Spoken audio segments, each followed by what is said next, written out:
One fish, however, has evolved a different escape. பறக்கும் மீனினங்கள் உலகம் முழுவதிலும் பறந்து காணப்படுகின்றன.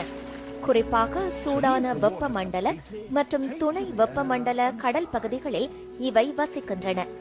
ஜப்பான் கடல் பகுதியில் காணப்படும் ஸ்குவிட் வகையான பறக்கும் மீன்கள் ஆபத்தான நேரங்களில் கடலின் மேல் எழுந்து காற்றில் பறந்து தங்களை எதிரிகளிடமிருந்து காப்பாற்றிக் கொள்கின்றன. இதனை விஞ்ஞானிகள் கண்டறிந்துள்ளனர்.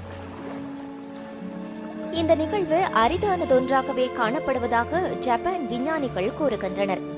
இந்த மீன்களின் நீர்மூழ்கி கப்பல் போன்ற வடிவமும் அவற்றின் செதில்களும் காற்றில் பறப்பதற்கு பேருதவியாக இருக்கின்றன.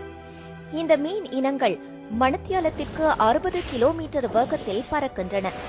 இந்த பறக்கும் மீனினம் நீருக்குள் இருக்கும் போது தனது இறக்கை போன்ற செதிலை உடம்புடன் ஒட்டியவாறு வைத்திருக்கும்.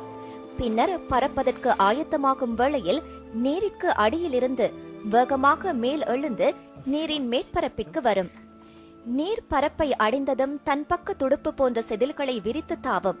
பெரிய விசை நீருக்கடியில் பெறப்படுவதன் மூலம் மீன் மேற்பரப்பை அடைகிறது. சில நேரங்களில் 4 அடியை விட மேலெழுந்து 200 மீட்டர் நீண்ட தூரம் காற்றில் பறக்கிறது. இந்த மீன்கள் காற்றை மிகவும் இலகுவான முறையில் கையாளுகின்றன. இந்த மீனினம் பற்றிய ஆய்வில் விஞ்ஞானிகள் தொடர்ச்சியாக ஈடுபட்டு வருகின்றனர். Can glide 200 meters or so to escape the predators chasing them.